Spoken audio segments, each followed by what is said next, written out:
Welcome back. Well, now more than ever before, it is important to do everything we can to stay healthy. So today, foods that hurt and foods that help your immune system. Our next guest is a regular contributor on The Morning Blend, and today she joins us from home via FaceTime. Maria Viall is a board-certified holistic nutritionist. She's also an expert on orthomolecular health and therapeutic supplementation. Good to see you, Maria. Good to see, well, yeah, good to see you guys too. Hi, Maria. It's true. I think everybody's thinking about what supplements to take, how to do the right things. So today we're going to kind of outline foods to avoid first to stay healthy with your immune system, correct? Yeah, I think there's so much about like what to eat, what to take, but there's not a lot of emphasis on maybe what to avoid or decrease for immune health in general. And that can be kind of the biggest contributor to whether or not you are compromised. The first thing that you say that you should avoid that's very important is sugar, just plain out sugar. It's not good for us. Yeah, sugar, I mean, statistically has shown to greatly lower your immune system. And unfortunately, when we're in scenarios where we're maybe bored or anxious or stressed out, that tends to be what we end up going to, right? Like cookies and baked goods and even alcohol is a form of sugar. So not to say you can't have some of those things, but just being really mindful of how much, because it right away has a very direct impact on lowering your immunity. And you say opt instead for natural sugars. I don't know if you saw it earlier on the show, but Tiff has some natural maple syrup here that she actually packed.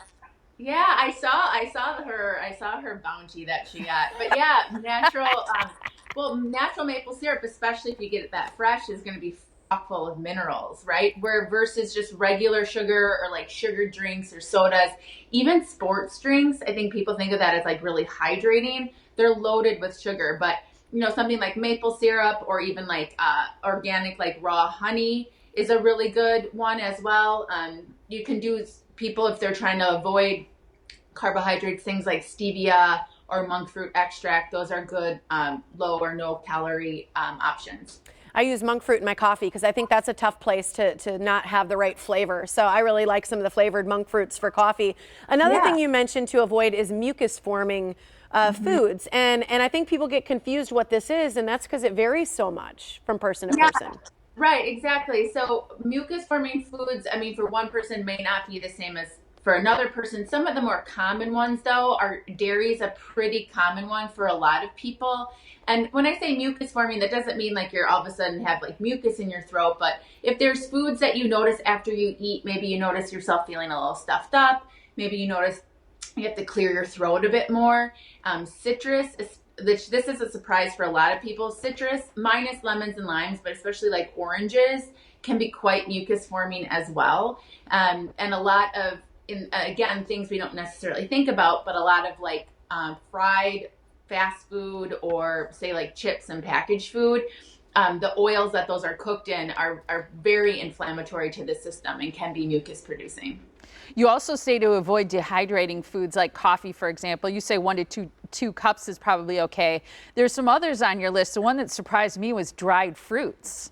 Yeah, so dried fruit, if you think about it, all of the water, all the hydration from a fruit is dehydrated out. So it's a really dense food and it can be really dehydrating, and it can sometimes cause a little bit more to break down in the body. So you're better off having fresh fruit versus dehydrated fruit. So just think of foods that are more like water based are going to be better versus things that are drier. And if you have the option of having, let's say, a fresh apple versus a dried apple, you're going to be getting a lot more of the nutrients. It's going to be a lot more hydrating to the system. All right, speaking of water, let's talk about the things that do up our immune system. Number 1, water on that list. Yeah, water, and particularly what's kind of been coming out with this whole virus thing is hot water or warm water, and sipping on that plain or in like an herbal tea throughout the day. Regular water in general is really good for you. So half your body weight in fluid ounces is kind of the goal. But if you can sip on hot water or hot water with lemon, that seems to be really good for just like your throat and soothing down your esophagus. And it also, in a lot of like Eastern medicine, they believe it to be more hydrating than just plain, tepid or cold water. We're running out of time, Maria, but I wanted to mention the last three things: vitamin C rich foods, antimicrobial and anti-inflammatory foods, as well as vitamin A rich foods. So just real quick, some examples of vitamin C rich foods and then vitamin A rich foods. Yeah, vitamin C. So you have your berries, broccoli, bell pepper, lemon, all really great. I tell people really try to maybe avoid the orange and orange juices because they are more mucus forming versus the other ones. Antimicrobial foods, those are going to be things like honey, your spices like oregano and rosemary, even garlic and onion are really great. Ginger is going to be really anti-inflammatory. Olive oil is going to be really anti-inflammatory. Really great forms of vitamin A. If you're plant-based, spirulina is a really good form. If you're not, the best form is liver or organ meats, which might sound gross, but that's the reason to eat your Braunschweiger. Also turmeric. Turmeric's really great for anti-inflammatory, so you could even make a little beverage with maybe some unsweetened almond milk, honey, turmeric, some ginger tea, maybe some lemon, and sweeten it. It's great.